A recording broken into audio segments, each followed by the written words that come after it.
Hablando con Rilo.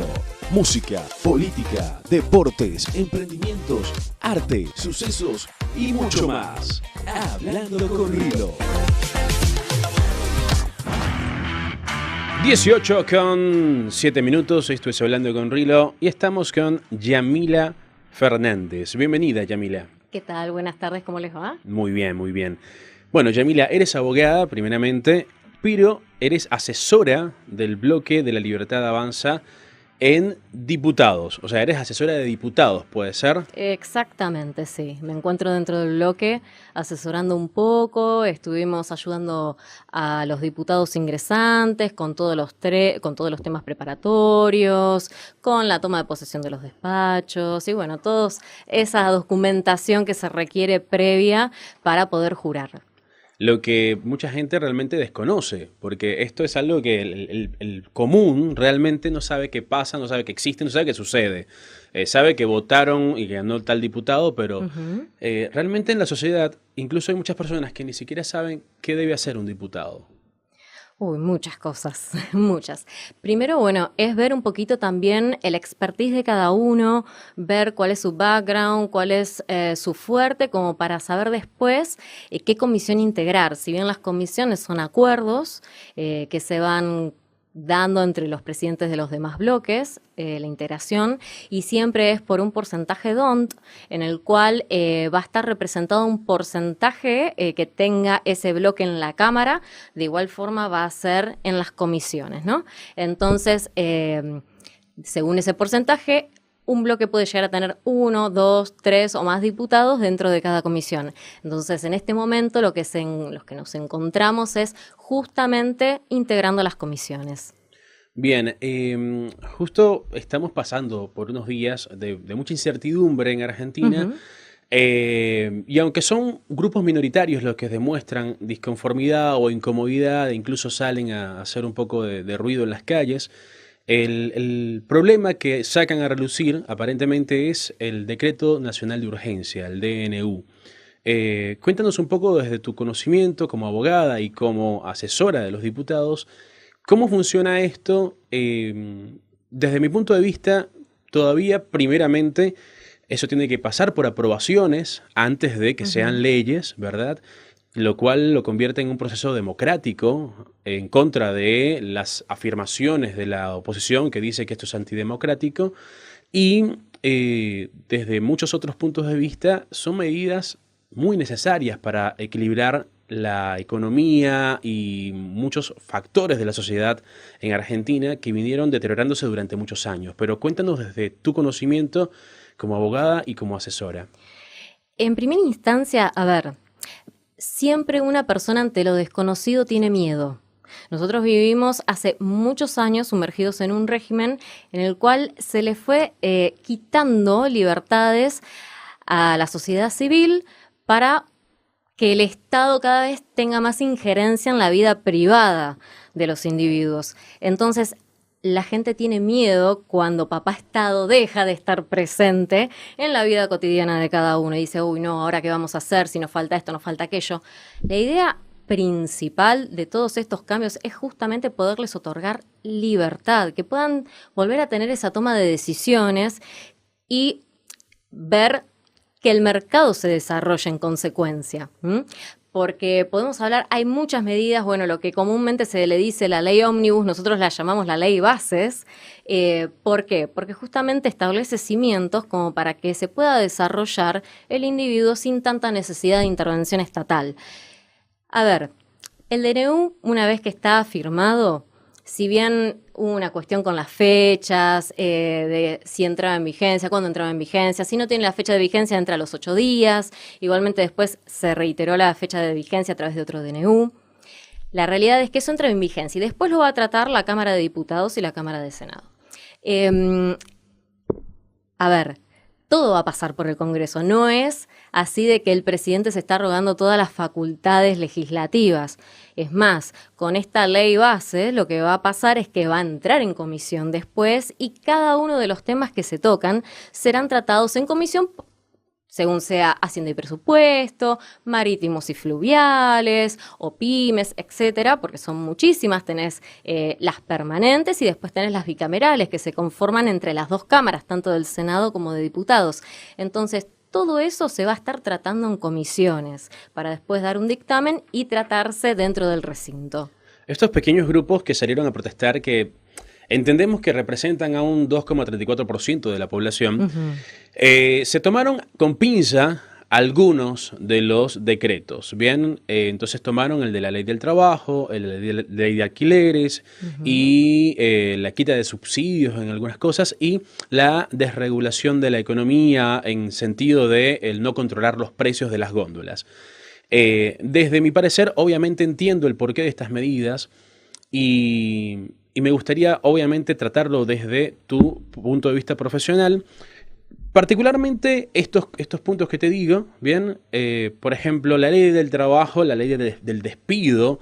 Venimos de una cultura donde básicamente un empresario, un dueño, un gerente, un encargado de recursos humanos no puede despedir a un mal empleado. No puede despedir a un mal empleado porque la ley lo protege, porque el papá Estado lo protege. Entonces, desde mi punto de vista tendría que el empleado ganarse su puesto con su mérito, con su responsabilidad, con su puntualidad, con su desempeño, con la manera en que su trabajo se convierte en algo productivo y de ganancia para esa empresa, independientemente de cuál sea el rubro. Entonces, esto es el único valor que tendría que hacer que este empleado se mantenga en su puesto de trabajo, no una ley que lo proteja por más que sea un vago. Exactamente, sí, aparte lo interesante es que le podemos dar facultades también al empresario de que tenga unos meses más, no solamente 3 meses de prueba de los empleados, sino ver 8 meses, es un periodo mucho más grande, en el cual puede ver si efectivamente en 3 meses es muy poco para constatar si un empleado es bueno o es malo. Pero perdón que te interrumpa. Justamente, al contrario de ser una mala medida, que la vienen a criticar de una manera absurda, porque ni siquiera la evalúan, no dicen, bueno, vamos a pensar de qué se trata. No, ya va. También existe, hay que aceptarlo, existe una suerte de juego con los empleados que dicen vamos rotándolos cada 3 meses. Total, no pasó el periodo de prueba, puedo echarlo tranquilamente.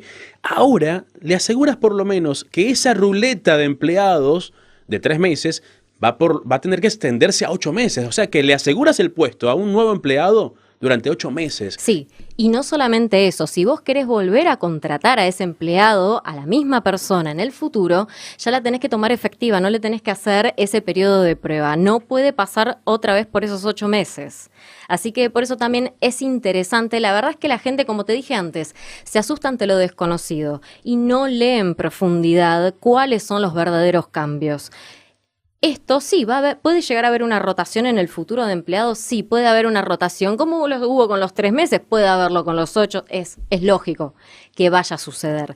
Pero dentro de esto lo bueno es de que ese empleador no te puede volver a tomar otra vez por 8 meses por un periodo de prueba, sino esta vez vas a quedar efectivo si te tiene que volver a tomar. Y le da al empleador ese tiempo que verdaderamente necesita para ver si ese empleado vale la pena o no, tal cual como vos dijiste, a través del mérito, sus facultades, su inteligencia y bueno, muchas otras cosas más que son propias del arte del oficio, ¿no? Bueno, y después tenemos el control de precios, el no controlar los precios en las góndolas y todo esto que también lo vieron como algo muy negativo. Desde mi punto de vista, allí empieza a surtir efecto esta ley de la economía que es la ley del consumo. Entonces, si algo está caro, no lo consumimos y esto va a naturalmente bajar su costo. Bueno, pasó con la carne. La carne se fue por las nubes, las personas dejaron de consumir carne y los precios automáticamente a los días tuvieron que empezar a bajar. Y así va a ser en cada punto. Cuando uno libera el mercado, pensemos que venimos de años en los cuales los precios estuvieron pisados. Y no solamente los precios de consumo diario, sino estamos hablando también precios y tarifas en los cuales estuvieron subsidiados. Entonces, es lógico que van a haber personas que sí se van a sentir, primero, avasalladas en su bolsillo, que no van a poder generar quizás los mismos ingresos que antes o que se les va a poder dificultar viajar al trabajo o comprar ciertos productos de lo que es una canasta básica. Pero también, cuando estamos hablando de un libre mercado, es que el mercado de la oferta y la demanda van a terminar estableciendo los precios en que la gente puede comprar.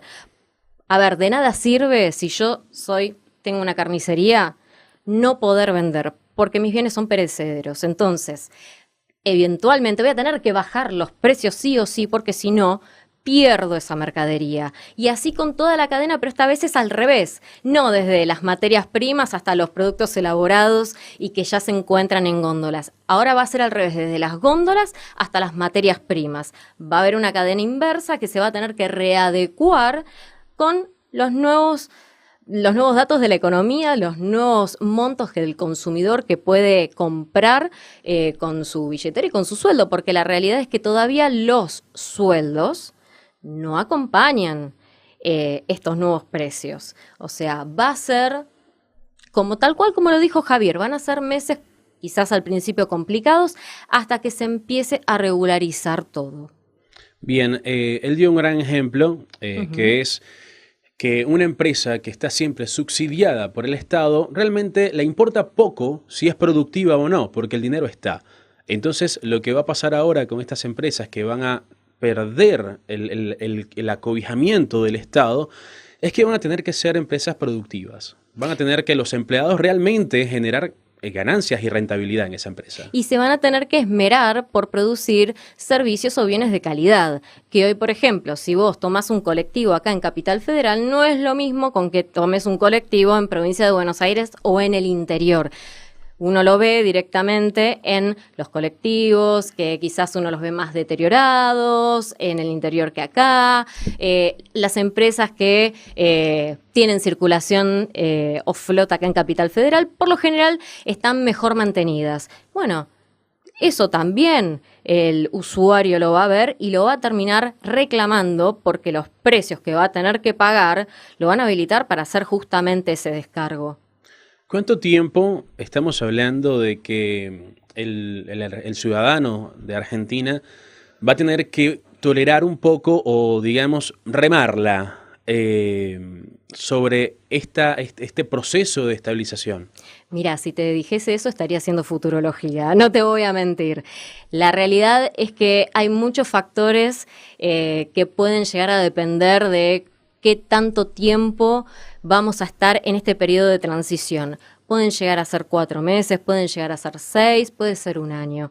No lo sabemos bien con certeza. Entonces, ante esta circunstancia, lo único que se le puede llegar a aconsejar a la gente es que, en principio, se aboca a comprar lo que verdaderamente necesita. Entendemos que el ocio es necesario para la salud mental y la recreación de una persona, pero viendo cómo se está desarrollando y hasta que se acomoden los precios, es mejor ir a lo seguro y comprar lo que uno efectivamente necesita hasta en tanto y en cuanto se acomode. Establecer prioridades, digamos. Sí, prioridades. Después, aunque sí hemos visto, de hecho, mucho más rápido de lo que esperábamos, el cumplimiento de la palabra de la campaña de Javier Milei, ¿bien? Yo creo que cualquiera que diga lo contrario está muy equivocado. Javier Milei vino a hacer por lo que se le votó. Tal ¿bien? cual. Y lo ha hecho sin perder un día. O sea, de verdad que fue ejemplar, porque no fue ese error que cometió Mauricio Macri en su momento, que esperó hasta último momento y después no lo dejaron. Javier Milei no perdió tiempo, está haciendo todo muy rápido porque entiendo que mientras más rápido lo haga, más rápido va a conseguir también los resultados para que eso demuestre que fueron decisiones bien tomadas.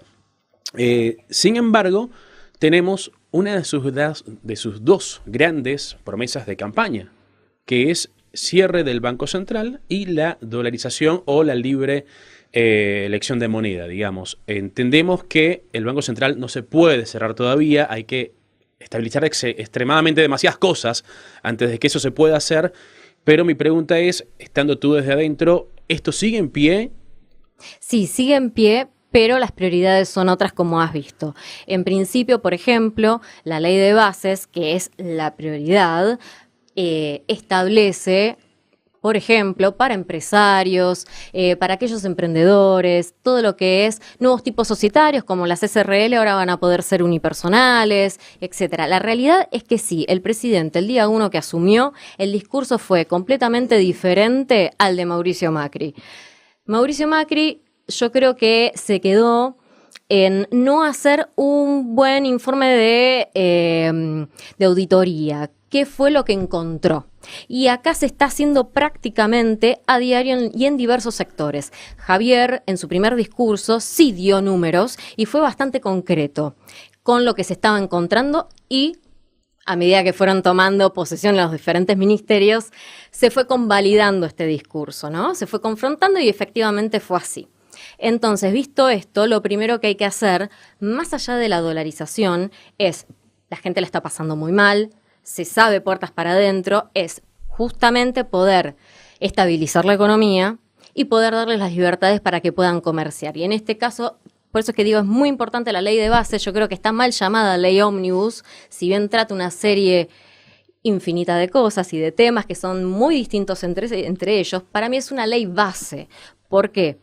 Porque justamente te establece los pilares para que vos, como emprendedor o empresario o como particular de la sociedad civil, puedas desarrollarte en autonomía y tengas menos injerencia estatal.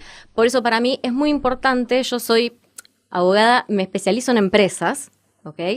Y entonces en todo lo que tiene que ver con obras públicas, licitaciones, compras y contrataciones, pero del privado hacia el Estado.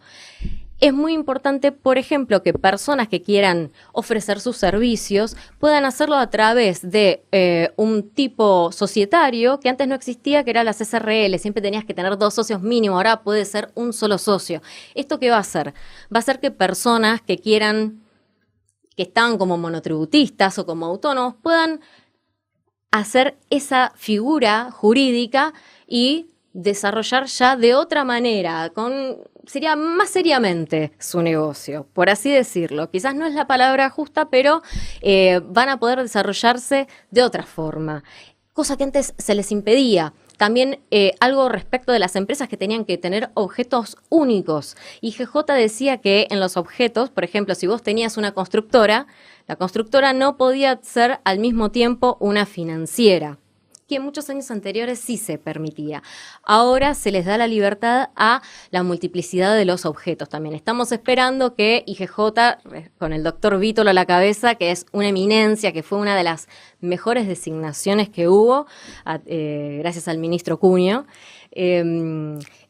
haga las resoluciones de IGJ que permitan justamente la conformación y el tramiterío necesario. Pensemos también que todos estos trámites se presentaban de forma papel, lo cual iba en contra de la modernización del Estado. Bueno, una de las cosas que pregona la ley base es que estos trámites puedan ser digitales a través de trámites a distancia. Ok, y con respecto a las medidas que se están tomando, bien, muchas personas dicen, no, bueno, pero esto es innecesario, ¿por qué hacen esto? Desde mi punto de vista, si estas medidas no se toman, tarde o temprano va a explotar una especie de bomba en la cara, ¿bien? Porque el subsidio acá, el subsidio allá, trae inflación futura. Pero también tenemos algo que de alguna manera le ha dado de comer a la oposición, y es la propuesta o el aviso que hizo Javier de emisión de nuevos billetes. Si bien no es la absurda emisión de billetes que ya tenemos, es una emisión de billetes necesarios porque la inflación nos llevó a tener manipulación de mucho papel, lo cual hay que solucionarlo, y una buena solución es los billetes de 20.000 y 50.000. Yo diría incluso billetes de 100.000, solucionaría muchísimos trámites, muchísimas operaciones de intercambio monetario. Sin embargo, esta emisión entendemos que también va a generar inflación futura. Sí, puede generar inflación futura. No es una emisión considerable como la que se estaba realizando de diciembre para atrás. Se podía empapelar el planeta entero con la emisión anterior. Exactamente. Esto es a los fines de que uno no vaya con un bolso lleno de billetes de 100 pesos. Ya sabemos que las cosas no valen menos de 1.000 pesos. Hoy todo te lo redondean a 100 o con 50 pesos. Comprar un auto era una operación que parecías un narco. Exacto. Si llevabas pesos. Tenías que llevar los bolsitos. Claro. Ya, de hecho, todo eso está, ¿cómo se llama? está solventado porque uno ve el origen de los fondos, etcétera, con ese tipo de compraventas, ¿no? Pero la realidad es que sí, necesitamos hoy en día billetes de mayor denominación debido a la inflación que tenemos. Sí, esto, por eso te digo, lo considero necesario. Y después está este tema de qué hubiese pasado de no tomar estas medidas que se están tomando a través del decreto nacional de urgencia. Bueno, a ver, seguiríamos primero con una emisión innecesaria que generaría más inflación. Aparte de este decreto, genera ciertos convenios con otros países por un tema de doble imposición, que justamente elimina la doble imposición, que es no tributar en dos países por un mismo acto, por un mismo hecho imponible. Entonces, esta materia de acuerdos internacionales van a ser muy beneficiosos para que puedan venir inversiones. Yo sé que en la época de Macri también se fomentaron las inversiones, pero quizás no estaba asegurada esa base legal o jurídica para que digan, bueno, sí, vamos a invertir. Y se necesitaba una demostración mayor, no solamente con lo legal y con la seguridad jurídica, sino que también se necesitaba una seguridad en las calles, una seguridad que pasa con una empresa de logística internacional que quiera venir acá, cuando no podría llegar a cumplir su itinerario debido a los cortes de calle. Entonces, es un todo, no hay que arreglar solamente la economía. Pensemos, al menos yo creo, que esto viene de años de una deseducación y es un problema cultural. Arreglarlo no es de un día para el otro. Entendemos que las inversiones son necesarias para el progreso de la gente, del país y para que haya trabajo genuino y de calidad, pero la realidad es de que uno no puede solamente atacar la economía, uno tiene que atacar varios pilares. La educación es uno, con el tema de las currículas, con el tema de las materias, que no pasen de regalado los chicos de año, porque si no pasan y no saben nada, llegan al CBC o llegan a la universidad. Modernizar y la verdad, educación. son un desastre. Los chicos no saben leer, ni escribir, ni interpretar textos. Ni hablemos de matemáticas, ni física, ni química, y la verdad, los poquitos que salen óptimos o con las posibilidades de conseguir un trabajo de calidad se van afuera porque les pagan más y nosotros nos seguimos quedando sin ese capital humano que tanto nos sirve. Bien, otro de los temas que de hecho fue furor hace unos días y que también le dio de comer a la oposición fue lo que ellos quisieron llamar como la estatización de la deuda. Bien, entiendo que debes tener conocimiento al respecto. Y yo entiendo de qué se trata, yo entiendo que no es una estatización de deuda, entiendo que sencillamente esta deuda ya estaba adquirida de parte del Banco Central desde anteriores gobiernos que incumplieron realmente con la entrega de dólares para los importadores. Pero legalmente esto, ¿qué significa y qué es lo que representa realmente para el país? Porque más que un problema creo que trae muchos beneficios. Claro, vos pensás que estaba el régimen de CIRAS y CIRASES. Las CIRAS para lo que son bienes y las CIRASES para lo que es importación de servicios. Entonces, vos al quitar esto, no tenés que esperar a que el Banco Central te fije la fecha de liquidación de dólares. Vos en este caso, vos podrías solicitar la importación y directamente girar los dólares afuera para la compra de estos bienes o servicios, lo cual es mucho tiempo menos de espera. Se terminan algunos curros y algunas cosas que hay dentro de aduana, de AFIP y del Banco Central, que tenés un ranchito en cada lugar. Y eso también implica una pérdida del sector privado, porque para que te salgan las cosas tenían que pagar un porcentaje. A ver, no está... Es Vox Populi, se sabe. No está denunciado, pero todos saben que se cobran porcentajes. Entonces, esto vendría a justamente regularizar, a eliminar todos estos curros que hay dentro de los organismos. Por eso es importante y aparte le agiliza a la empresa. Tengo entendido que igual estas empresas importadoras no es que le pedían prestado al Banco Central. o sea, los pesos estaban, la empresa ponía los pesos, pero era el Banco Central el que no tenía los dólares para cubrir esa habilitación, porque entiendo que también le habilitaban esa cantidad de dólares para poder importar productos o servicios, pero después cuando el banco tenía que cumplir con su parte, que era entregar los dólares, no estaban esos dólares disponibles. Por eso el Banco Central estaba en números rojos.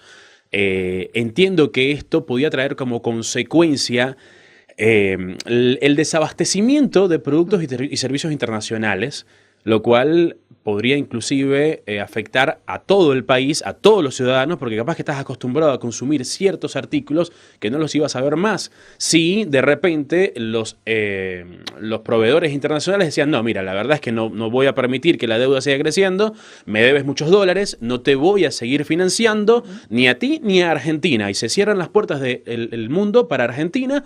¿Por qué? Porque el Banco Central no cumplió con su compromiso de entrega de dólares con los importadores.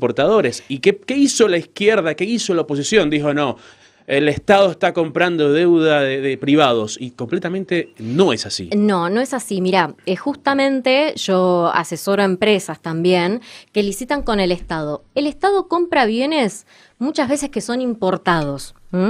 Entonces, ¿qué pasa? Vos en una licitación tenés tiempos de entrega, que si no los cumplís tenés penalidades, ¿ok? Qué curioso que el comprador, el contratante de esta licitación, que es el Estado, te pone penalidades a la empresa que no puede traer los bienes a los cuales licitó y que fueron adjudicados, porque otro organismo, ya sea la aduana o el Banco Central, no te permite girar los dólares y en consecuencia no podés nacionalizar los productos. O sea, es el mismo Estado que por un lado te impide la operatoria y por otro lado te penaliza por no poder cumplir con los contratos. Entonces, la realidad, esto legalmente se le llama hecho del príncipe, cuando por un tercer organismo no podés cumplir con tu contrato que tenés con el Estado. ¿Qué pasa en esas situaciones? Siempre la administración pública fue reticente a aceptar que es un hecho del príncipe. ¿Por qué? Porque si no, si te lo da a vos, empresa, que haces este reclamo administrativo, ponele que después te vayas a la vía judicial y te lo dan, te sale favorable, ¿cuántos proveedores más tenés atrás que te van a pedir exactamente lo mismo? Tenés un 60%. Entonces, tenemos problemas internos en el Estado que te hacen incumplir con contratos, no solamente contratos con el Estado, sino también contratos entre privados, porque vos no te podés hacer de esa mercadería, que con esto se estaría solucionando. Por eso celebro esta medida de eliminar las IRAs y las IRASE. Y lo que vas a poder hacer, pues, también hay mucha confusión en cuanto, matás a la industria nacional. Vamos a ver, en la cadena de producción, si vos podés generar valor agregado con capital, vos vas a querer comprar, no sé, máquinas que hagan mejor el detalle de ciertos muebles. Vamos a hablar de una mueblería, como para dar un ejemplo, y se entienda. Mejor y más rápido. Por eso, y se entienda y el público lo entienda. Hay muebles que acá en Argentina no se pueden hacer, porque no están las máquinas, que es de moldeado, por ejemplo, de maderas. Hay muebles en otros países que las maderas son redondas, de las sillas, y tienen pueden ser redondas y al mismo tiempo circulares. Bueno, eso no existe acá, no existe esa maquinaria. Claro. Y es italiana. Entonces, ¿ves muebles sin uniones? Claro. Entonces, ¿qué pasa? Si vos podés generar ese valor agregado trayendo esas máquinas, vos podés vender bienes de mejor calidad, más lindos, más modernos y a un precio obviamente más caro, que siempre va a haber un público que te lo va a comprar y que no va a tener que depender de irse afuera al exterior o de tener que comprarlo afuera y hacérselo traer, que obviamente cuesta mucho más. Fíjate lo que estuvo pasando incluso prematuramente. Escuché de empresas del rubro de zapateros, ¿verdad?, que antes de que se tomara cualquier medida ya estaban echando empleados. No, porque Milei iba a abrir los mercados, entonces vamos a echar empleados. Mi pregunta es, o mi planteamiento es, ¿por qué no aprovechar esa apertura de mercados para ampliar tu tu clientela, tu cartera de clientes y decir, bueno, ya, vamos a hacer algo. Primero, importemos mejor materia prima y hagamos mejor calidad de zapatos. Mantenemos la que tenemos una segunda línea de mejor calidad y vamos a tener que contratar más empleados porque vamos a producir mucho más, porque vamos a vender dentro de Argentina, vamos a vender en el mundo entero. Entonces, ¿por qué no verlo de esa forma en vez de decir, no, bueno, porque si traen de China yo no vendo más? Cuando sabemos que incluso lo que viene de China no siempre es lo mejor. No, no es lo mejor. Pero ahí volvemos al inicio de lo que te dije. El cambio es cultural. Y hay miedo. Que yo creo que es un factor combinado. Entonces, si yo sé que puedo traer piezas o partes que van a mejorar mi producción y van a generar un valor agregado que el público lo puede demandar y lo voy a poder cobrar más caro, ¿por qué no hacerlo? Quizás hasta también se pueden llegar a dar casos en que las piezas o repuestos nacionales no cumplen con los requisitos que al empresario le gustaría para hacer diversos bienes, que sí ahora los va a poder traer y los va a poder incorporar. A ver, es la mentalidad de cada empresario. También resguardarse ante la incertidumbre, que se entiende que ante estos cambios de presidencia siempre al principio hay una incertidumbre por el rumbo que se va a tomar.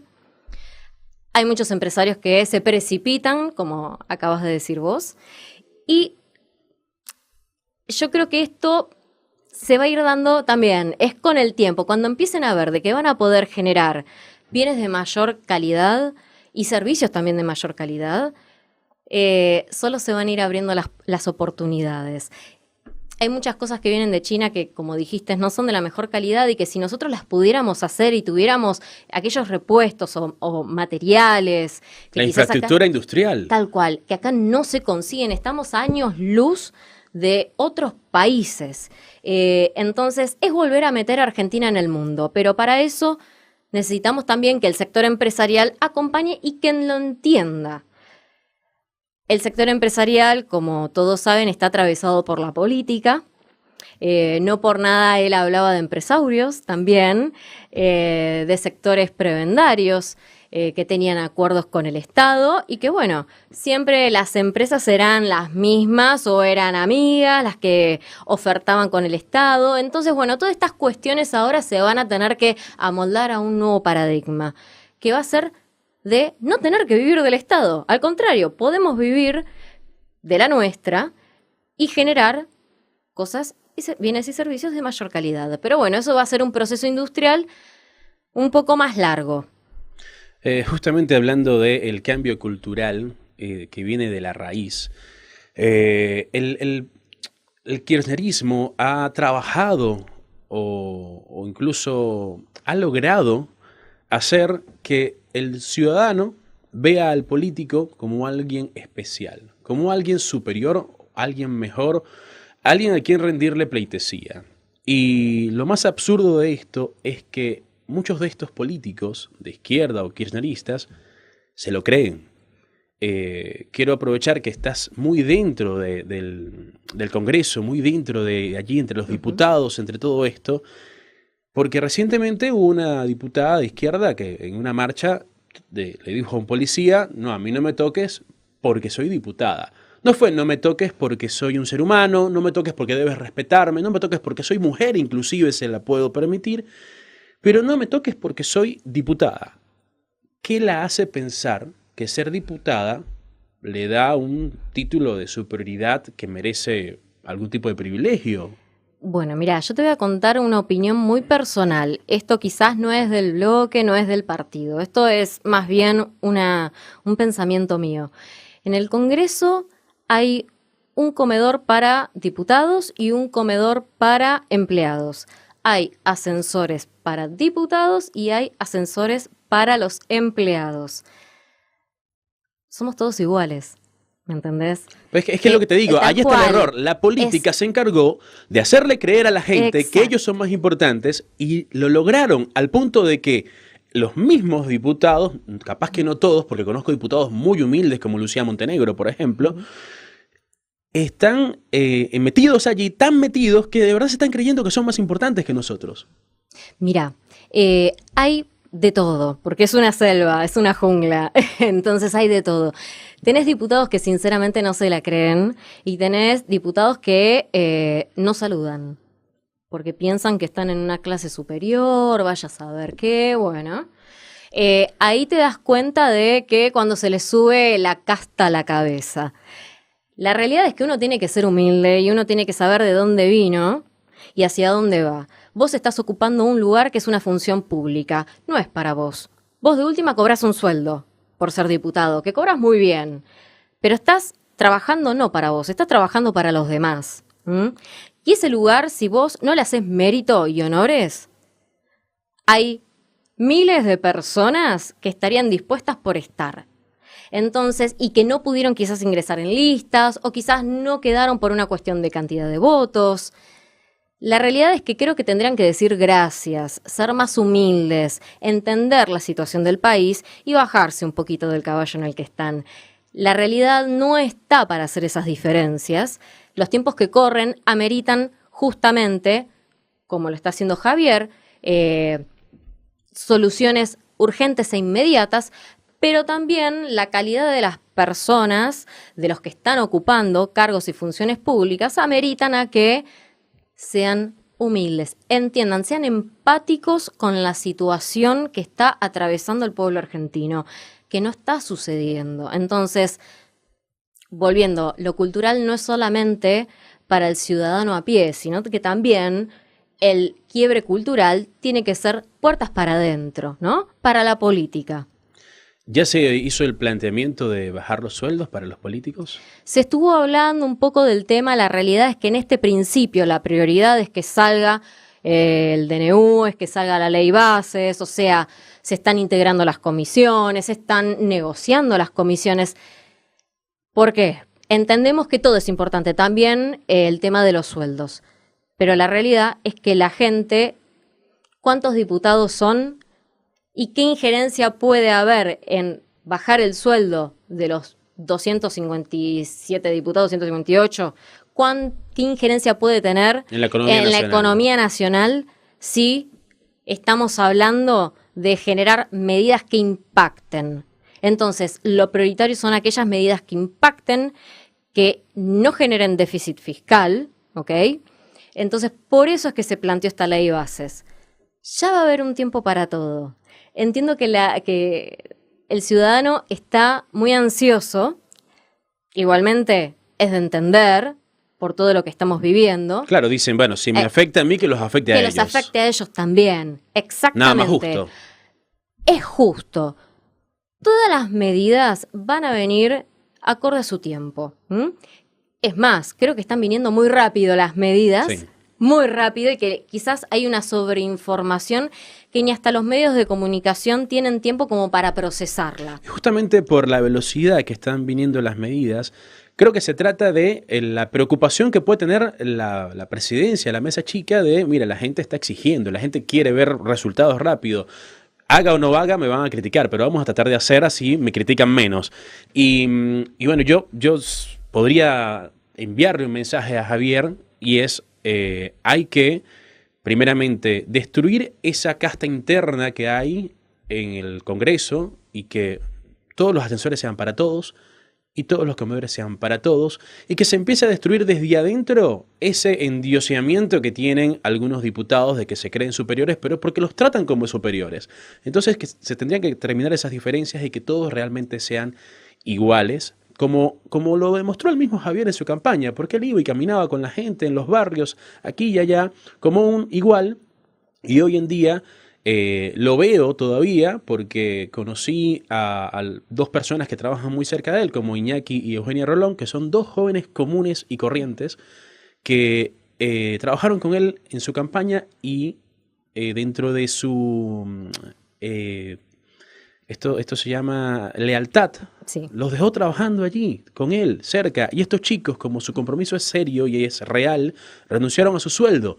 Yo creo que es un ejemplo y por eso también va a ser un buen ejemplo a nivel nacional si todos los diputados tuvieran, o todos los trabajadores, todas las personas que trabajan dentro de la política, tuvieran una baja de sueldos e incluso muchos pudieran decir, ¿sabes qué? Yo voy a trabajar a de honores porque así era la política en un inicio, ¿bien? Por eso era el honorable Senado. Exactamente. Igual te voy a hacer una diferenciación. Mirá, no es por estar en el bloque y querer enaltecer al bloque, ¿no? Porque uno estando desde adentro siempre va a querer quedar bien, pero la realidad es que uno ve la diferencia de trabajo de los demás diputados. No quiero generalizar, pero es la mayoría, con respecto al bloque. Por ejemplo, nosotros, te hablo en particular, por ejemplo, del presidente del bloque, de Oscar Sago. Arranca a las 7 de la mañana y no tiene horario de salida y a veces está hasta las 10 de la noche. Entonces, y sus asesores también. Entendamos que una persona puede trabajar ad honorem siempre y cuando tenga quizás alguien que lo respalde. Otro ingreso. Otro ingreso, pero hay personas que no lo pueden tener y que, nada, tienen que vivir pura y exclusivamente de esto. Entiendo que, por ejemplo, sí. Javier Milei en este momento, por ley, no puede tener otro ingreso que su sueldo como presidente. Sí, y aparte, bueno, es muy interesante eso porque también mandó a revisar más de 7.000 contratos del último año, los cuales, bueno, en la AFIP solamente en el último año o en los últimos 2 años ingresaron 2.000 personas. Vos pensás que AFIP es un organismo técnico. Si vas a ingresar, tienes que ser contador o abogado para ciertos lugares. Ingresaron todas personas políticas, o sea, eran contratos políticos que no eran ni contadores ni abogados. Entonces, ¿qué expertise o tecnicidad que requiere justamente la materia tributaria, mucho más la AFIP, cuando estás en un organismo de tales cualidades? No podés tomar a esa gente. Entonces esos contratos ya están viciados y se pueden revisar en derecho administrativo. Por eso digo, cada lugar va a tener que hacer su revisión interna con recursos humanos. Estos 7.000 contratos que él dijo vamos a revisar ya se están revisando. Y volviendo al tema anterior, siempre y cuando una persona solamente cobre su sueldo de esto y no tenga otro ingreso, me parece bien que cobre, porque también estando desde tan temprano hasta última hora, no puede generar otro ingreso. Claro. Es entendible eso. Y una persona, si trabaja, corresponde que cobre. Sí. Ahora lo que decimos es, la gente, a ver, los sueldos en la política están muy altos, que ahí sí es donde hay que atacar, y los sueldos del común denominador de un trabajador no están al nivel. Un trabajador común está ganando aproximadamente 200.000, 300.000 pesos. Con mucha furia, sí, 500. 500, bueno, si trabajas en una linda empresa, ya, bueno, los sueldos son otros, son 700.000, 900.000, pero ¿cuántas personas son las que trabajan y que llegan a esos puestos con esa clase de salarios? Son muy pocos. Igualmente pensemos que un salario hoy pongamos 1.000.000 de pesos, si vos tenés un alquiler y tenés hijos, no te alcanza. No te alcanza. Entonces, la verdad es preocupante, nosotros también nos preocupamos que si ya un sueldo de 1.000.000 no alcanza para una persona de clase media, ¿cómo le está tocando esto a alguien que hace un Rappi, a una persona que hace una changa en la calle, una persona que, no sé, que como acá en la esquina del Congreso que venden sombreros? Nada, sinceramente es preocupante, se está atacando desde varios puntos la cuestión, pero creo que justamente esta ley de bases con respecto a todos los cambios empresariales y económicos y en materia de pymes, lo que puede llegar a hacer en un futuro es que crezcan y darles mejor salario a la gente. Es lo que más quisiéramos. Bueno, primeramente considero que se ha degradado culturalmente el concepto de lo que sería la clase media e incluso nos han hecho pensar que pertenecemos a la clase media cuando la clase media originalmente tenía casa propia, viajaba de vacaciones 3-4 veces al año y todos los años cambiaba su auto. Bien, esa es la verdadera clase media. Bien, tenía poder adquisitivo y una calidad de vida importante. La clase alta, entendamos que tienen yates, cruceros, aviones, y esa es la clase alta. O sea, clase alta sería Messi, bien. Clase media sería, no sé, un artista de televisión, no sé, sí, un Marcelo Tinelli. Vean, ponele. Cuando los comparás estadísticamente, dices, bueno, sí, Martinelli vive cómodo, pero no es millonario. Messi es multimillonario, ¿bien? Entonces esa es la clase media y la clase alta que deberíamos de verdad considerar. Estamos involucrando hoy en día a gente pobre como clase media, ¿bien? Gente que no se puede cambiar de auto como clase media, gente que vive alquilada como clase media, y realmente nos han degradado a la clase media, porque esa clase media simplemente está haciendo cada vez más, la achican un poco más para que sigan pensando que son de clase media. Después tenemos también el ejemplo que me gusta siempre destacar porque la considero un gran ejemplo a seguir, a Lucía Montenegro, que usa su sueldo no solo para ir a ayudar en villas, sino que también da clases gratis de artes marciales, que no las cobra, y lo que hace es como rescatar a chicos que están a su suerte también en estas villas. Y obviamente usará algo para vivir, porque tiene que comer eventualmente y tiene que Tal cual. trasladarse y todo esto. Pero da un gran ejemplo que yo creo que es importantísimo hoy en día que diputados como Lucía Montenegro den ese ejemplo. Y después te quería preguntar ¿qué tiene que hacer la gente? Porque esto es algo que parecería obvio, pero hay mucha ignorancia. ¿Qué tiene que hacer un ciudadano para poder optar por ser un consejero, por ser un diputado, por estar allí y sumar su grano de arena en el lugar donde realmente puedes accionar para hacer algo? Bueno, hay muchas formas. Depende cada político, es la forma en la cual le puedas entrar. Vamos a ser sinceros, vamos a hablar un poquitito más para las bases. Entonces, vos te podés acercar a cualquier partido político, podés empezar a militar, podés empezar repartiendo folletos, volantes, lo que sea. Después uno va hallando su camino. A ver, yo en principio participé en varios espacios políticos. Nada, siempre, por más allá de que tenía una carrera, ¿viste cuando una persona no quiere ingresar pateando puertas, que podría hacerlo? No, empecemos desde lo bajo, a mí no se me van a caer los anillos. Entonces, yo creo que uno tiene que arrancar desde lo bajo y con humildad. Y cuando vos solo te vas hallando tu camino. En mi caso, como fui abogada, después, bueno, empecé a tratar denuncias, oficios, y fui generando después los documentos para crear el Partido Libertario en diferentes distritos. Hoy por hoy estoy en el bloque La Libertad Avanza, que ya es algo más amplio, no es el Partido Libertario. Entonces, en este caso, como yo ya venía con una expertise previa en el Congreso, se ayudó a los diputados y también pude generar una ayuda, aunque sea mínima porque eran muy poquitos senadores, pero se ayudó a Bartolomé Abdalá y además senadores que no tenían idea, pensar que todos ellos son del interior. Entonces yo lo que les recomiendo a todas las personas que quieran quizás en un futuro participar y poder generar contenido de calidad a través de una diputación o en la legislatura o mismo en intendencias, etcétera, es primero empezar por lo bajo, que te conozcan y que vos puedas ofrecer tu expertise. En base a eso, si vos sos bueno en lo que haces, vas a encontrar tu lugar. Por lo general, hay muchas personas en los partidos políticos, pero son pocas las que valen la pena. Entonces, cuando vos sos bueno,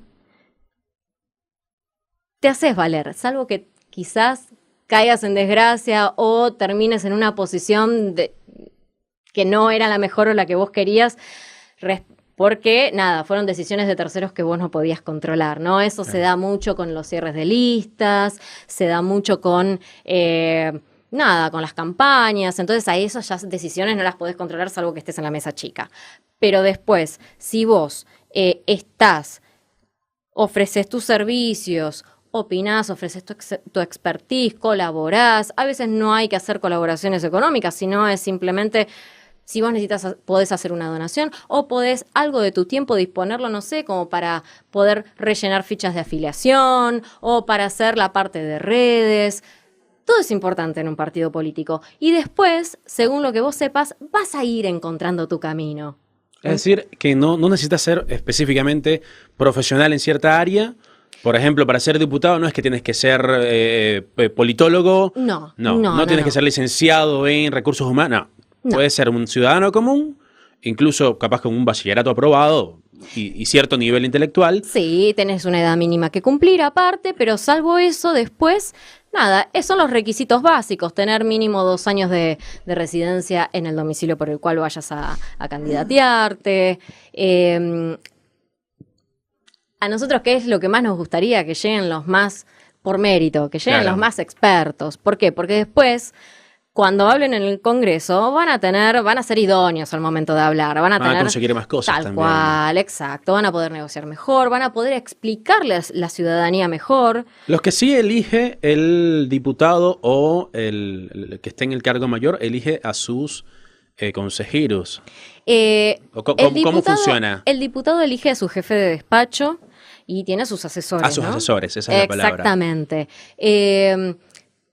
Siempre, por lo general, hay un abogado, hay un administrativo, un secretario, que es el que lo acompaña a todos lados. Depende del diputado, mucho eso. Tú en este caso eres asesora del bloque. Del bloque, sí. No de un diputado en particular. O sea, básicamente puedes asesorar al que necesita asesoría. Al que necesita asesoría. Ahora, por ejemplo, estuvimos con reuniones de asesores también en el día de ayer. Y bueno, lo que se planteó es dentro de los asesores, hagamos un grupo y veamos a qué te dedicas vos, a qué te dedicas vos, cuál es tu expertise. Porque quizás tu diputado, ponele que vos seas asesor de un diputado. Y tu diputado tiene la Comisión de Asuntos Constitucionales, pero tu expertise está en empresas. Quizás a vos te convenga más acompañar a otro diputado que está en la Comisión de Pymes, ¿no? Claro. Por tu expertise de empresas. Entonces, no tenemos que ser de acaparar a los asesores Cerrados. y decir cerrado, no, él es mío y no lo podemos compartir. No, la realidad es que la información tiene que ser abierta, nos tenemos que ayudar entre todos. Es un grupo.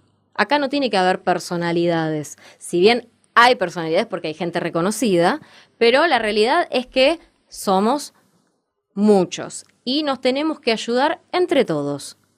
Algo muy especial, importante, porque entiendo que, según lo que me has hablado, fuiste parte del proceso inicial y de fundación de La Libertad Avanza, en varios distritos, en varias Sí, localidades. Particularmente el Partido Libertario. Del ¿no? Partido Sí. Libertario, ok. Pero bueno, de una u otra forma diste en parte origen a esto que en tan poco tiempo llegó a la presidencia. Cuéntame cómo lo sentiste, qué tan irreal fue para ti el momento en que gana Javier Milei. Y porque todos pensábamos que iba a haber mucha corrupción electoral, pensábamos un escenario muy complicado y que Javier hubiese podido ganar y por una diferencia tan abrumadora, yo creo que a muchos nos tomó de sorpresa. Yo particularmente sabía que iba a ganar porque es lo que se sentía en el ambiente, pero sabía que no iba a ser fácil. Pero realmente nos sorprendió en las PASO y nos sorprendió en la segunda vuelta. Pasa que venimos de una Argentina que está destrozada. Entonces, si uno camina a la calle, no todos caminan a la calle, pero si uno camina a la calle y escuchás a las personas, necesitaban un cambio. Pero no un cambio como hubo en el 2015-2016. Necesitaban un cambio abrupto y de verdad, y que sea duradero. Entonces, en este caso, la calle sí decía, o al menos eso era lo que yo sentía, de que Javier estaba bien encaminado. Quizás puertas para adentro se dudaba un poco todavía. El quiebre donde yo dije va a ganar Javier fue con el debate presidencial, cuando estuvo con Massa. Massa para mí es un bicho político, las sabe todas, se las conoce todas, pero se pasó de rosca.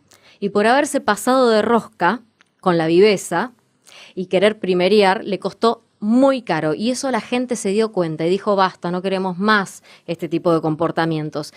Y yo creo que eso fue el quiebre final para que Javier termine ganando. Bien, bueno, muchísimas gracias, Yamila. De verdad que es mucha información que nos trajiste, súper útil. Gracias por haber aceptado la invitación, por estar aquí. Ella es Yamila Fernández, gracias. Muchas gracias a vos, hasta luego. Esto fue Hablando con Rilo. Esto fue Hablando con Rilo. Nos despedimos hasta la próxima ocasión. Hablando con